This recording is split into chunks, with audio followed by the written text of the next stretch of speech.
Bonjour à tous et bienvenue sur Afrique Sport pour la matinale de ce vendredi 24 février 2023. Au sommaire, à Liverpool, c'est terminé pour l'entraîneur allemand Jürgen Klopp. Et puis au PSG, les Parisiens sont en passe de récupérer Thiago Motta. Voilà les grandes lignes de cette édition. Tout de suite, le développement. On démarrera avec la CAN U20. On tient le match le plus emballant de ce début de CAN U20.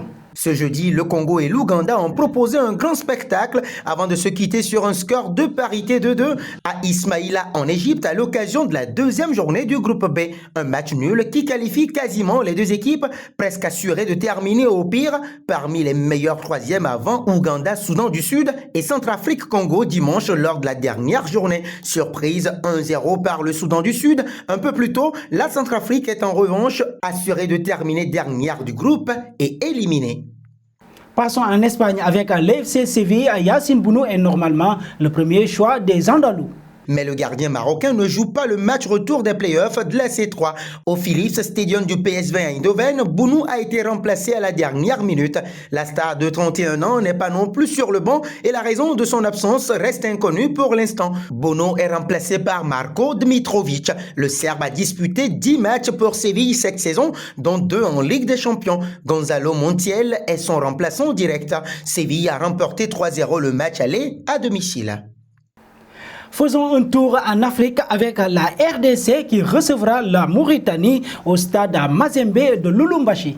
Initialement prévu au stade Japoma de Douala au Cameroun, le match de la troisième journée des éliminatoires de la CAN 2023 entre la RDC et la Mauritanie se jouera le 24 mars 2023 à 13h GMT, soit 15h heure locale, au stade TP Mazembe à Lubumbashi. L'information a été rendue publique ce jeudi 22 février par la Fédération congolaise de football association FECOFA. Le match des Léopards se jouera finalement à Lubumbashi à la suite de la non-homologation du stade des Martyrs par la Confédération africaine de football CAF et celle-ci avait notifié jeudi 9 février la FECOFA de la non-homologation des stades des Martyrs de la Pentecôte à Kinshasa et Frédéric Kibasa Maliba à Lubumbashi dans le Haut-Katanga. Un point en Angleterre, le nouveau propriétaire de Chelsea, Todd Bowley, a visiblement la folie des grandeurs. L'Américain qui a déboursé plus de 600 millions d'euros des derniers mercato, où il a réussi à faire venir Enzo Fernandez ou encore Mouhailo Mudryk, ne souhaite pas s'arrêter en si bon chemin. En effet, Todd Bowley a une autre idée plutôt folle derrière la tête. Il veut, après les recrutements, se pencher sur les infrastructures du club qu'il souhaite améliorer. Ainsi, comme le rapporte Foot Mercato, l'Américain a pour ambition de créer une salle de détente tout équipée avec une salle de sport, une piscine, un centre de rééducation, mais aussi une salle de gaming. Bowley aurait même déjà embauché des designers d'intérieur afin de matérialiser l'idée. En plus, il n'oublie pas les installations de l'équipe féminine qui devraient elles aussi subir un léger lifting quand on sait qu'elle est l'une des plus meilleures du monde actuellement. Les travaux auraient d'ailleurs déjà commencé. Et puis partons au PSG. Selon le Corriere di Bologna, les Parisiens sont en passe de récupérer Thiago Motta. Le Corriere di Bologna révèle que le travail de Thiago Motta réalisé du côté de Bologne continue d'être suivi de près par le PSG. Plus encore, le club de la capitale serait en pole position pour s'offrir l'Italien. Au PSG également passé sur le banc des U19 parisiens, Thiago Motta fait actuellement le bonheur de Bologne. 8e de série A, les pensionnaires de Renato Dallara peuvent d'ailleurs toujours croire en une qualification européenne en fin de saison. Précieux depuis son arrivée, notamment dans son approche tactique, et capable de composer avec de nombreuses absences et autres imprévus, Motta attise donc logiquement les convoitises. À ce titre, les rouges et bleus auront d'ailleurs de la concurrence s'ils venaient à passer à l'action. Le média italien précise en ce sens que le champion de France en titre n'est pas le seul sur le coup puisque l'Inter Milan est aussi attentif à la situation.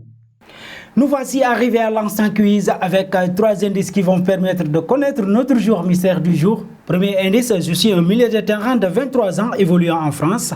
Deuxième indice, j'ai déjà joué pour 4 clubs dont 3 en Autriche. Troisième indice, j'ai déjà été contrôlé positif lors d'un contrôle antidopage qui suit. Vos réponses seront attendues en commentaire. Et nos félicitations à tous ceux qui ont répondu Edin Dzeko lors de la dernière matinale. C'était le jour à trouver puisqu'il est un attaquant de 36 ans de la Série A qui a déjà joué pour 7 clubs dont Wolfsburg. En 2012, il a remporté la Premier League avec Manchester City.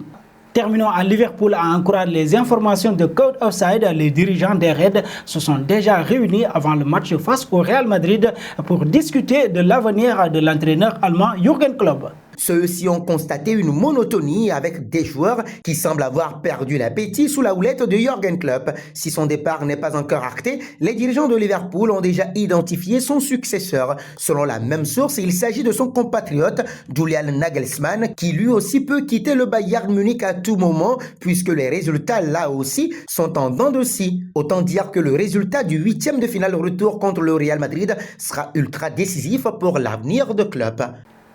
Et nous arrivons au terme de cette matinale que nous bouclons avec la question du jour. Si le départ de Jürgen Klopp est effectif, quel entraîneur pourra relancer cette équipe de Liverpool? Vos réponses seront attendues en commentaire, mais en attendant, n'hésitez pas à vous abonner sur Afrique Sport pour ne rien manquer des informations autour du football.